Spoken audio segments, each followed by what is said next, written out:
ask everyone to remain standing. All guests and members, and rise to recite the Pledge of Allegiance to the flag. I pledge allegiance to the flag of the United States of America and to the republic for which it stands, one nation, under God, indivisible, with liberty and justice for all. You may take a seat.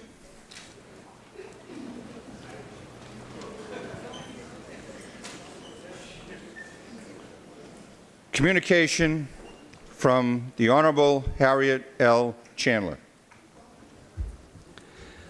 Dear Mr. Clerk, in a time when the darkness of hate creeps across the country, it has been my life's greatest pleasure to lead the Massachusetts Senate, a source of light in the darkness.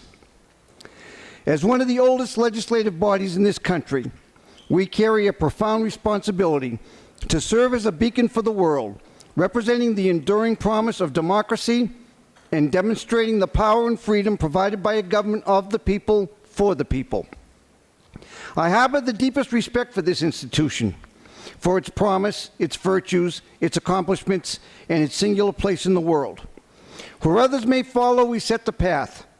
But by way of those who settled here thousands of years ago, on the backs of fishermen and laborers and soldiers, the small business owners of Main Street, and through the immigrants landing on our hopeful shores this very afternoon, we write the future, and we will always serve as that city on the hill. I leave my seat as president today proud of this body's accomplishments and its resiliency through most of the trying of times. And I leave encouraged by the next generation of leaders as we confront an ever-changing face of the future. Those who lead us through to the other side, I believe, will come more from the ranks of our children and grandchildren's classrooms than from the ranks of legislatures. Maria Stewart, one of the nation's early pioneers for equality, said, "Talk without effort is nothing." History will judge us not on the words we utter, but on the dedication we show to bettering the lives of those who have entrusted these seats to us. Indeed, the need for public service persists. Our work today is history tomorrow. And though we may quarrel with each other, we continue to be unified with an idealistic belief that we can change lives, change Massachusetts, and change the world for the better. As we go forward, maintain belief in the greatness of Massachusetts and in each other to make it an even greater Commonwealth. Today, it is my great honor to be part of an historic transition, as the office of the President of the Massachusetts Senate is handed from one woman to another for the first time.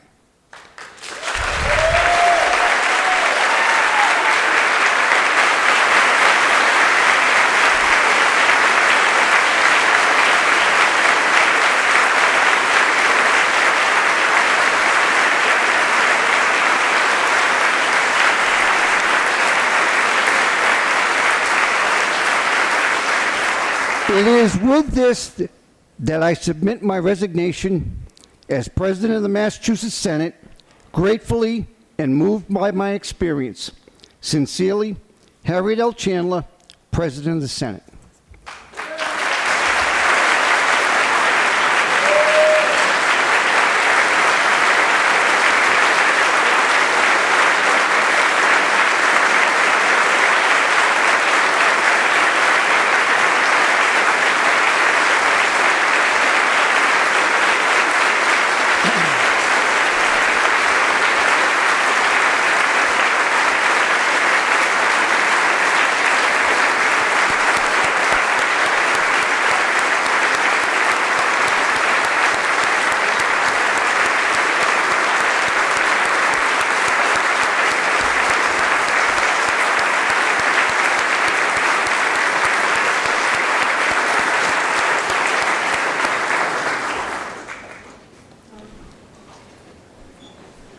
We thank Harriet L. Chandler for her extraordinary service as President of the Senate. We have accepted her letter of resignation, and I declare that the office of Senate President is now vacant. Pursuant to the provisions of Rule 4A, the Senate shall proceed forthwith to the election of a president. The chair recognizes the senator from Norfolk and Suffolk, Mr. Rush.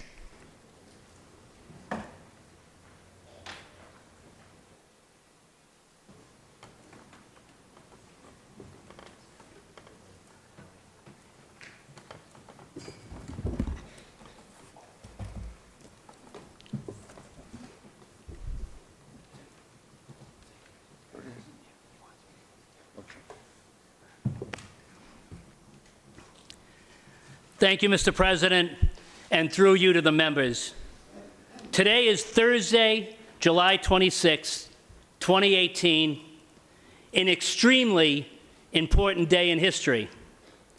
Today was an ingenious day in 1775 when the Continental Congress established the United States postal system.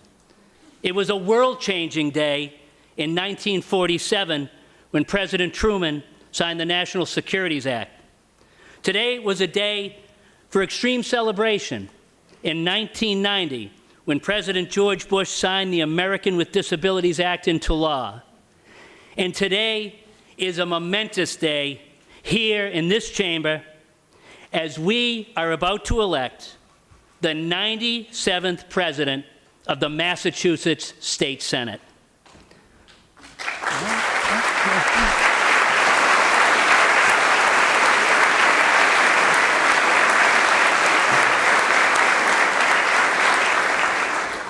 The Massachusetts State Senate has been electing one of our members to lead this body as our president since 1780, with the election of Thomas Cushing as the very first president of the Senate.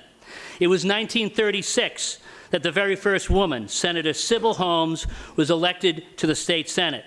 Now, some 82 years later, we are getting ready to elect the Senate's third female president.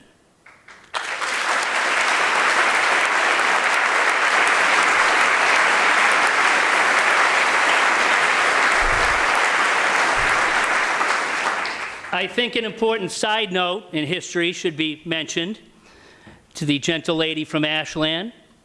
She is not the first Senate president from her district.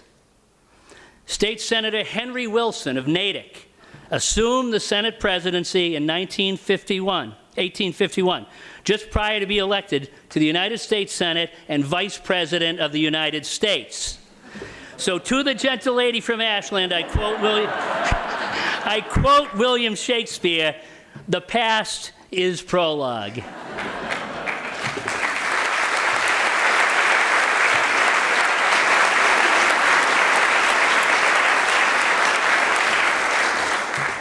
But we are not here today to honor the past. We are here today to focus on the present and chart the course of the future by making our own history. It is my profound honor and highest privilege to stand before you today, my colleagues and the citizens of the Commonwealth of Massachusetts, and offer the first nomination of my good friend, the gentle lady from Ashland, Senator Karen Spilka, to be the next president of the Massachusetts State Senate.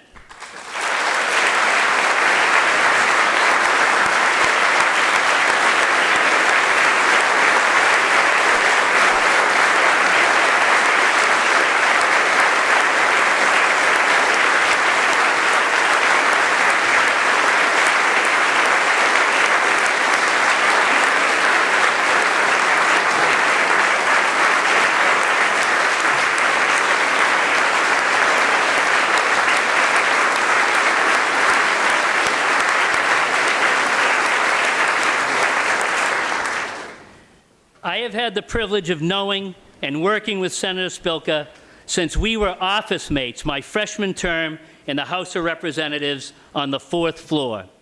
We became instant friends, and it was a pleasure to learn about her background, her family, her legislative priorities, and her district, which I inadvertently continued to refer to as Western Massachusetts. She was very stern and reminded me that it was not Western Massachusetts or even Central Massachusetts, but Metro West. However, as many elected officials here know, due to the nature of our offices having, many of them having, especially as freshmen and sophomore reps, no windows, no real walls, no privacy, I have often wondered if she thought she was somehow being punished by House leadership to get me in the very next cube and have to endure hearing my every phone call, my every conversation, my every off-the-cuff remark, my editorial comments, and just about everything and anything. Never mind the presidency. After that experience, she's bound for sainthood. So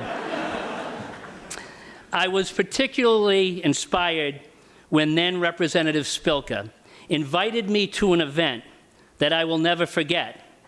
Karen became aware that the State House Great Hall of Flags, which is supposed to display flags from 351 cities and towns, was missing a flag.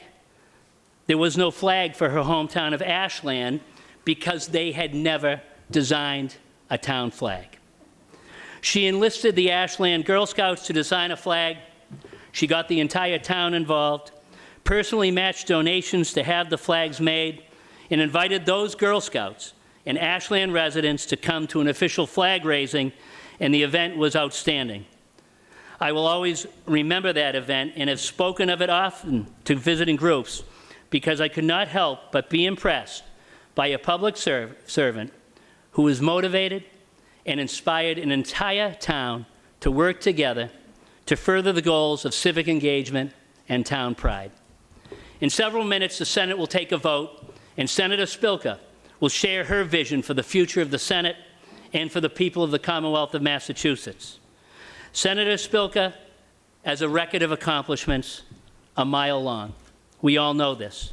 She has achieved these accomplishments because she is a leader, a worker, a listener, a visionary. She is intelligent, tough, and she is willing to tackle difficult issues, and she is willing to work with anyone who has a good idea, no matter of ideology or political party, as long as that idea is with the intent on helping people and making our Commonwealth the very best that it can be.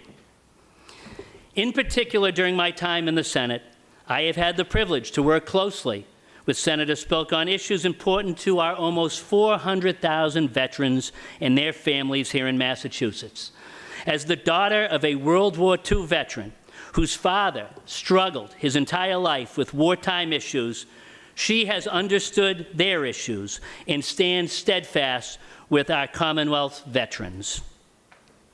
Upon receiving the Marine Corps League of Massachusetts Semper Fidelis Award this past year, she said to the veterans community, "I pledge to you, in honor of my father and in honor of all of you here, I will work to ensure that we stay #1 in the country for veteran services and give you all of the honor, all of the glory, and all of the benefits that each and every one of you deserves."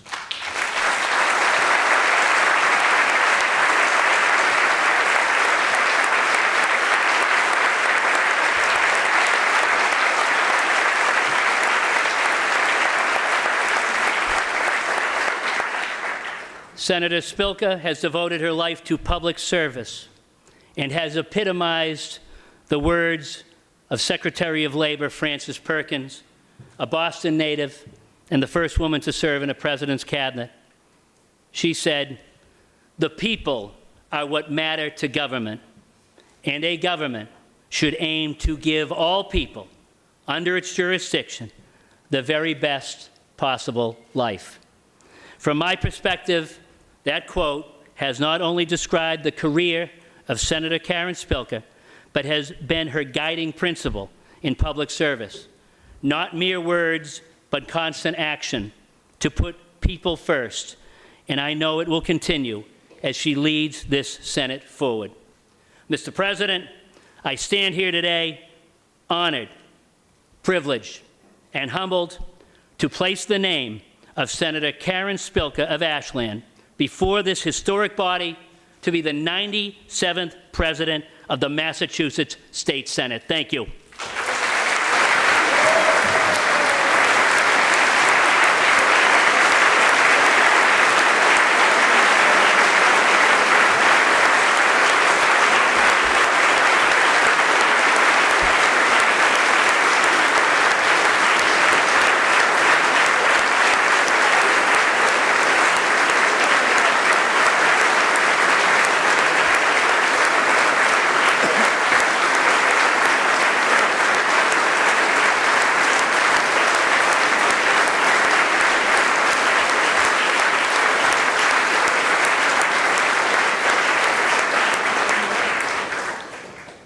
Chair now recognizes the lady from Middlesex, Ms. Friedman.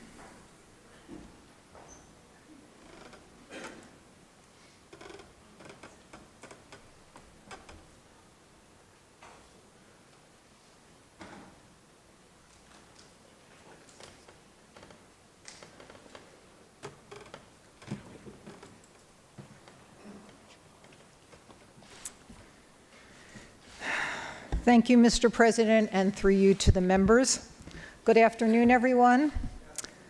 I am quite nervous, but extremely elated to stand before you today to recognize the senator from the 2nd Middlesex and Norfolk District, Senator Karen Spilka, and second the motion to nominate her for Senate President. For the last 10 years I've worked at the State House, I've had the privilege of getting to know Karen, first as a staffer watching her debate bills on the Senate floor, then as a colleague, and most recently as a good friend.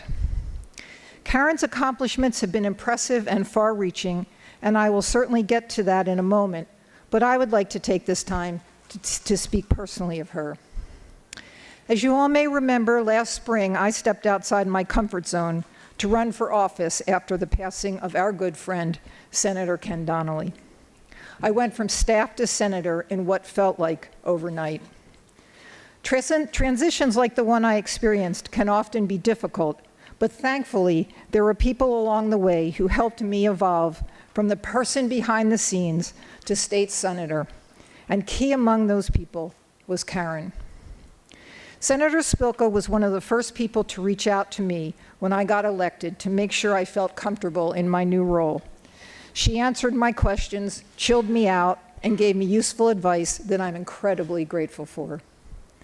Since I was sworn into the Senate almost a year ago, Karen has been a steadfast guide, mentor, and resource, someone I can truly count on. And as Senate President, I know she will be someone we can all count on.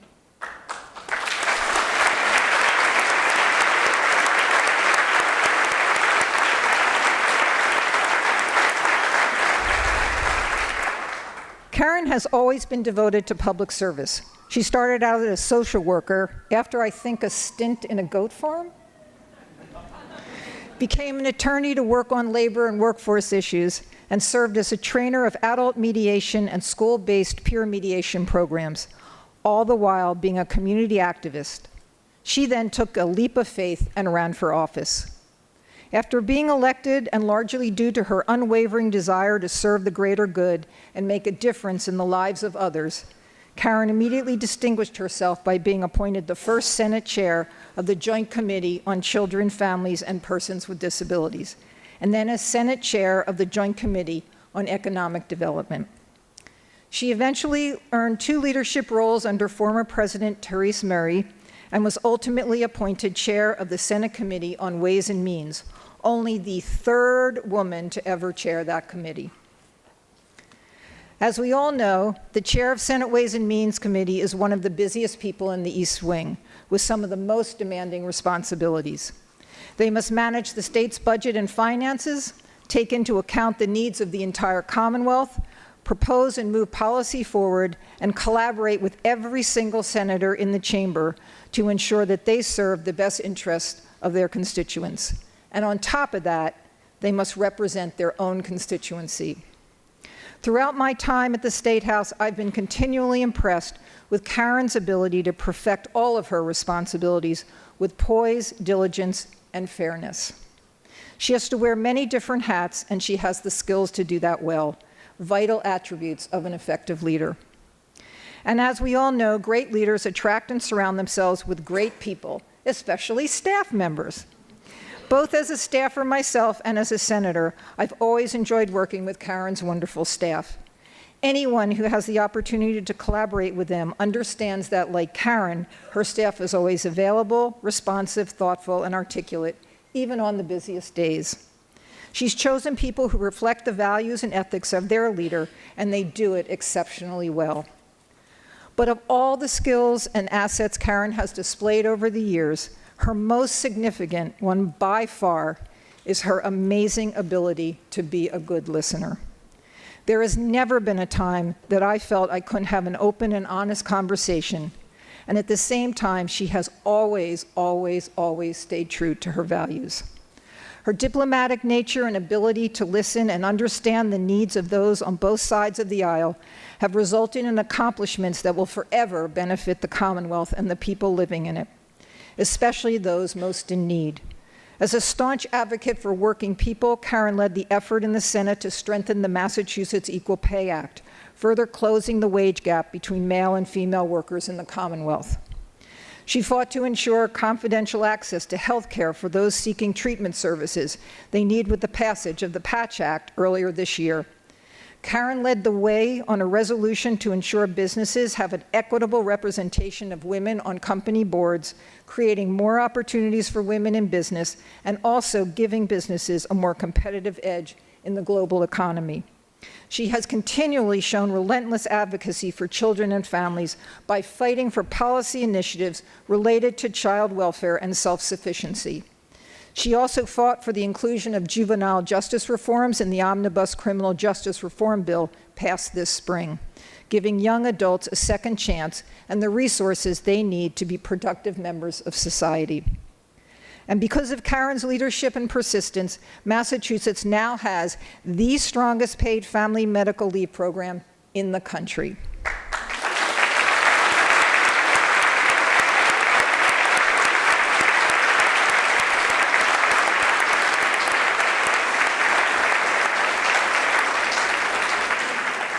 These are just a few of Karen's achievements that have played an enormous role in moving Massachusetts forward. And while Massachusetts has progressed in many areas due to Karen's leadership and as a result of the hard work and diligence of every member in this chamber, there is still much work to be done.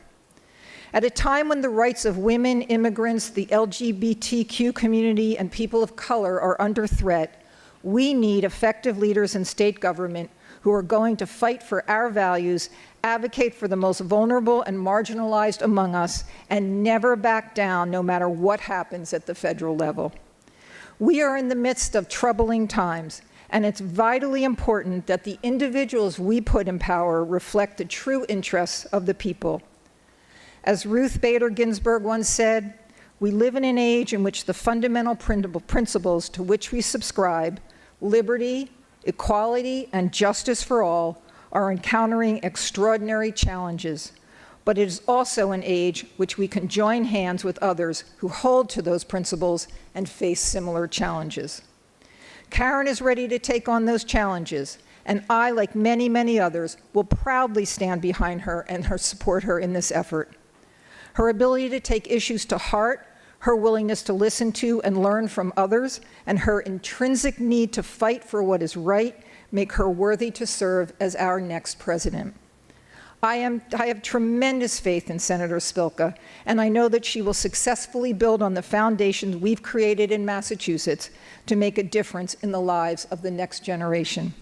So without further ado, it is my great, great honor and privilege to nominate my good friend and colleague, the gentle lady from Ashland, Karen Spilka, to be our next Senate president. I hope that when the vote is taken, it be unanimous.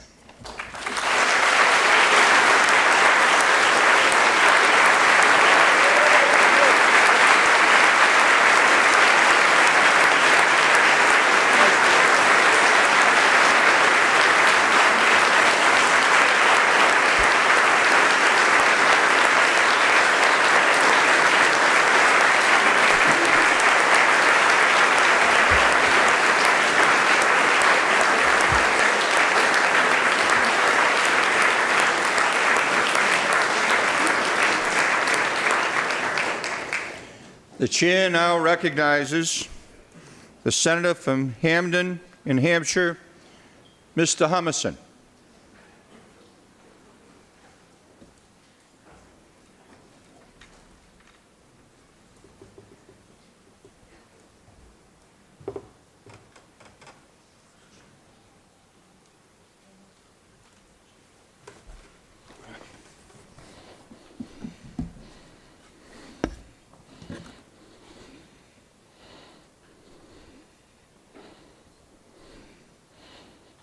Thank you, Mr. President.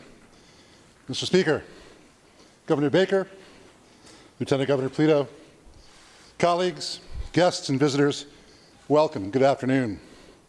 On behalf of the people that I represent in Western Massachusetts, and on behalf of my colleagues, I'm very pleased to welcome you all to the Massachusetts Senate today.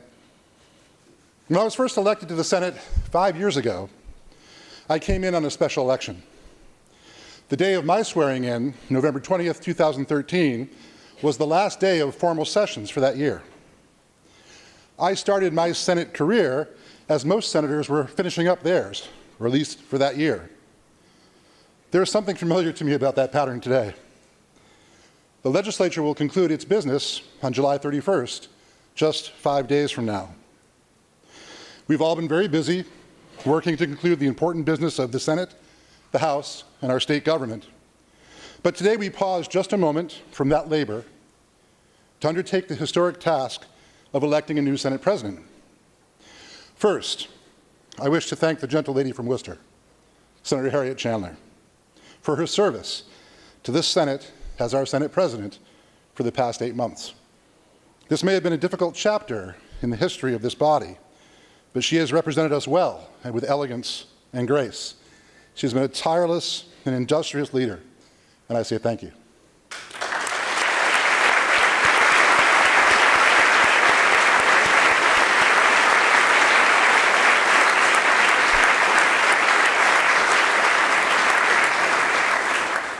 Secondly, I would like to congratulate the gentle lady from Ashland, Senator Karen Spilka, for her nomination to be our president. It has been my pleasure to serve on the Senate Ways and Means Committee with Chairwoman Spilka. I thank her for her friendship and her hard work and great service to the Senate. I was especially excited recently to learn that Senator Spilka and I share something in common. We are both big fans of the HBO show Game of Thrones. So I guess that means if we run out of legislative stuff to talk about, we can always discuss dragons or how to kill off our favorite characters. Yeah. In the show.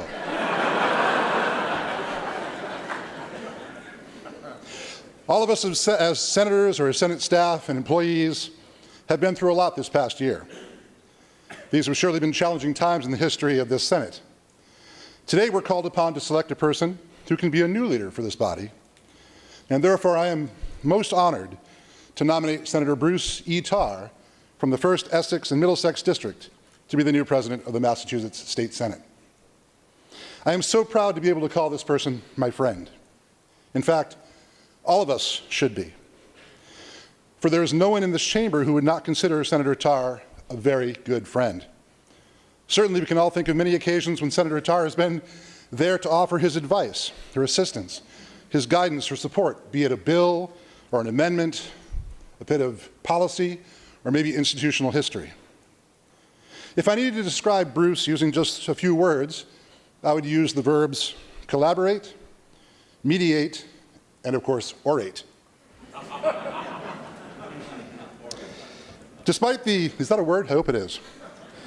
Despite the partisan nature of his role as minority leader, Senator Bruce Tarr has consistently shown his eagerness to collaborate with every member of this body, whether rank and file or in leadership. Of course, his willingness to mediate, to help this body reach consensus on sometimes very contentious issues, and his, of course, legendary ability to orate on topics from fishing to finance, from public safety to the state's economy. I once heard it said, quote, "It's nice to be important, but it's more important to be nice," end quote. That describes Senator Bruce Tarr perfectly. Bruce is among the most experienced senators with the most years of seniority in this chamber. He's formidable, clearly very intelligent, extremely competent, and highly accomplished. Yet, he is also very humble, thoughtful, at times even funny, and very kind. As the ranking Republican in this Senate, he must often lead the battle to represent the minority party and fight for our position on the issues of the day. And yet Bruce Tarr is perhaps the one of the biggest peacemakers in this body. With an astute legal mind, a legendary gift for eloquence, a passion for good public policy, and a strong sense of fair play, Senator Tarr could be among the great leaders in the history of the Senate. He would be a Senate president that we would all be proud to work side by side. The gentleman from Gloucester is a strong advocate for his district, his constituents, his Commonwealth, and his country. His integrity, humility, reputation, and character are beyond reproach. He is admired and respected by Republicans and Democrats alike. He has been more than a leader to us in Minority Constellation. He's been a mentor, a teacher, a cheerleader, and again, a good friend. This state Senate would be fortunate to have a person like Bruce Tarr wielding the gavel. Therefore, I invite you to join me in supporting the nomination of our good friend, Senator Bruce E. Tarr, for Senate President. Thank you, everyone. Good afternoon.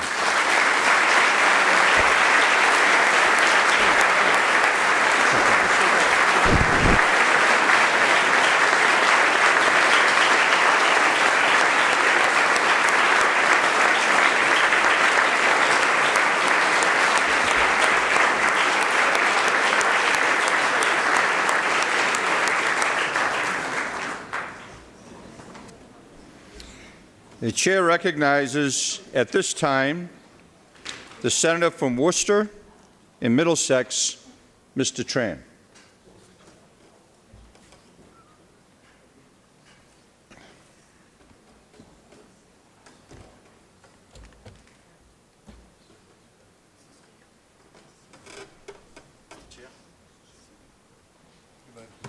Good to see you. Lieutenant Governor.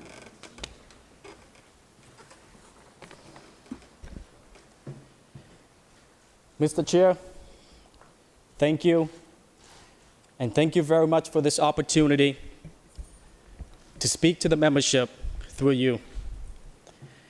Who would envision that one day a little boy who was born in a communist country and lived in a refugee camp would rise before you as a member of this great institution and as a senator from Worcester Middlesex District.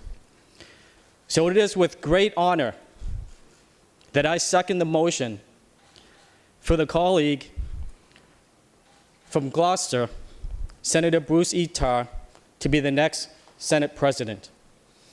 His qualifications are numerous, and his outstanding reputation, character, and achievements demonstrate his willingness and worthiness for the high office of Senate presidency. During his 23 years in the Senate and 7 years as the Senate Minority Leader, Senator Tarr has been a tireless advocate for everyone in his district and the Commonwealth. Further, I can say from personal experience that he is someone who is constantly strives to promote bipartisan cooperation and friendliness.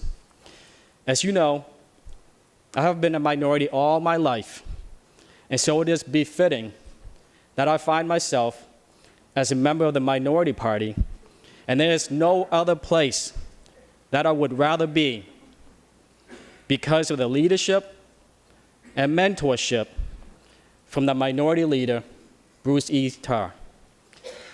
As the minority leader, Senator Tarr has been a strong advocate on behalf of our caucus, and I know that, and my fellow minority members share the belief that there's no one better to lead us all during this important time in the Commonwealth's future.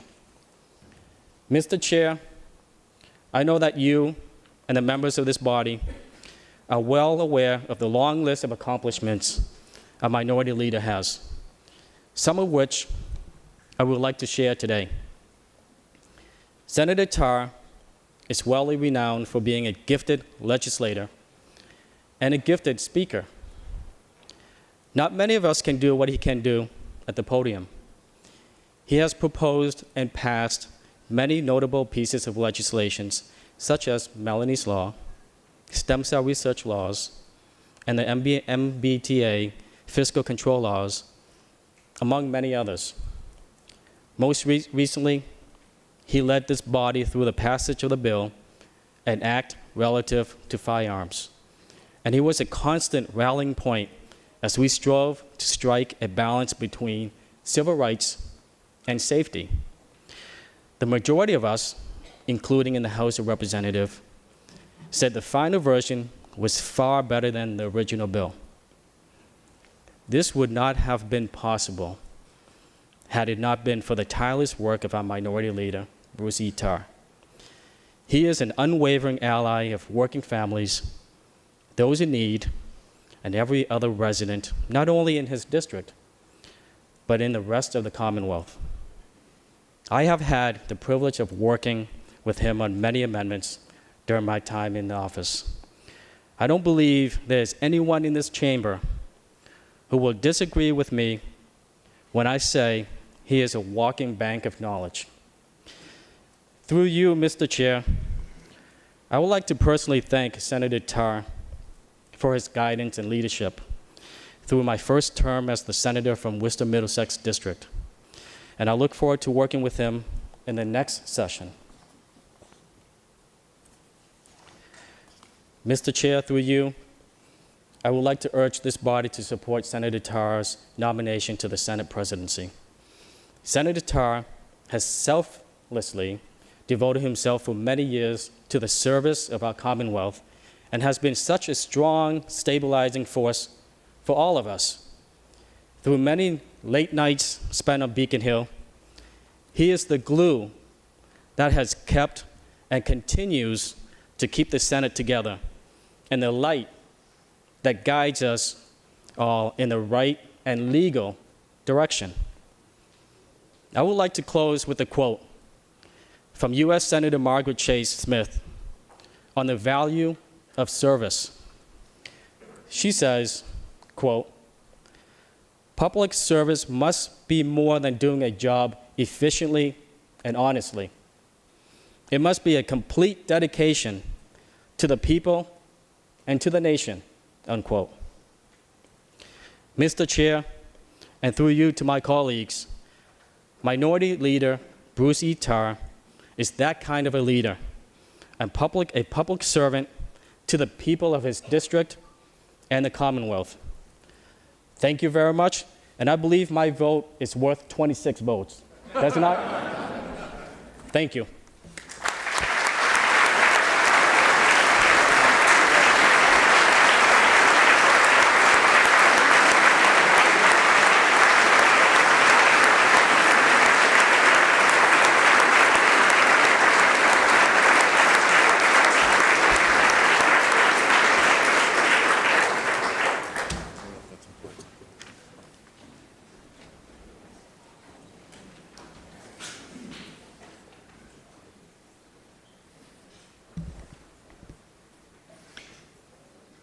Mr. Sear now moves that the nominations be closed at this time.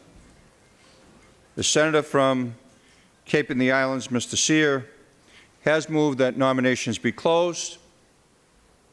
All those in favor signify by saying aye. Aye. Opposed, no. The ayes have it, and the chair will proceed to the election of the president. The clerk will call the roll.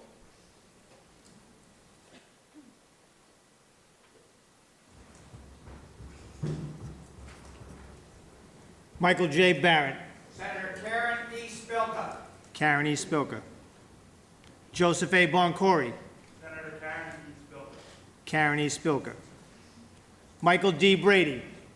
Senator Karen E. Spilka. Karen E. Spilka. William N. Brownsberger. Senator Karen E. Spilka. Karen E. Spilka. Harriet L. Chandler. Senator Karen E. Spilka. Karen E. Spilka. Sonia Chang Diaz. Karen E. Spilka. Nick Collins. Senator Karen E. Spilka. Karen E. Spilka. Cynthia Stone Cream. Senator Karen E. Spilka. Karen E. Spilka. Brendan P. Crichton. Senator Karen E. Spilka. Karen E. Spilka. Julian Sear. Senator Karen E. Spilka. Karen E. Spilka. Viriato M. DiMacedo. Senator Bruce E. Tarr. Bruce E. Tarr. Sal N. D. Domenico. Senator Karen E. Karen E. Spilka. James B. Eldridge. Karen E. Spilka. Karen E. Spilka. Ryan C. Fatman. Senator Bruce E. Tarr. Bruce E. Tarr. Paul R. Feeney. Senator Karen E. Spilka. Karen E. Spilka. Cindy F. Friedman. Senator Karen E. Spilka. Karen E. Spilka. Ann M. Goby. Senator Karen E. Spilka. Karen E. Spilka. Adam G. Hines. Senator Karen E. Spilka. Karen E. Spilka. Donald F. Humison, Jr. Senator Bruce E. Tarr. Bruce E. Tarr. Patricia D. Jalen. Karen E. Spilka. John F. Keenan. Senator Karen E. Spilka. Karen E. Spilka. Eric P. Lesser. Senator Karen E. Spilka. Karen E. Spilka. Jason M. Lewis. Karen E. Spilka. Karen E. Spilka. Barbara A. L'Italian.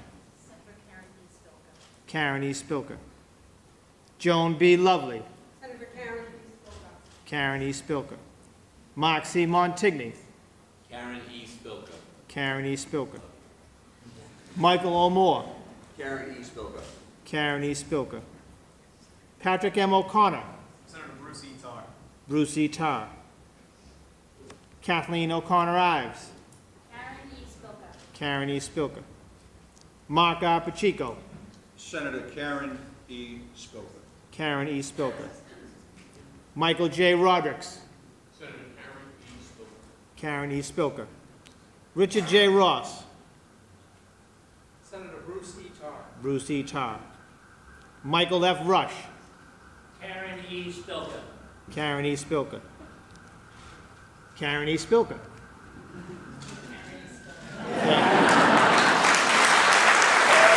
Karen E. Spilka.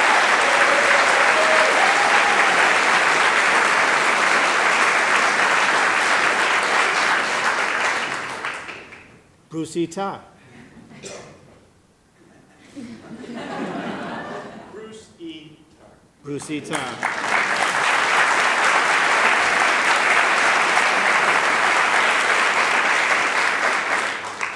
Walter F. Timmelty. Senator Karen E. Spilka.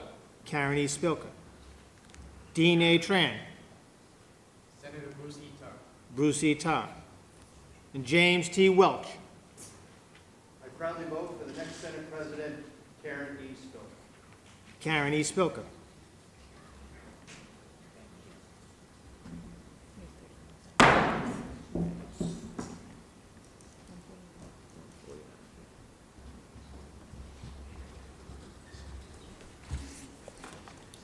$31 for Karen E. Spilka. 7 for Bruce E. Tarr. On this matter, 31 members having voted for Karen E. Spilka, 7 members having voted for Bruce E. Tarr, Karen E. Spilka has been elected President of the Senate.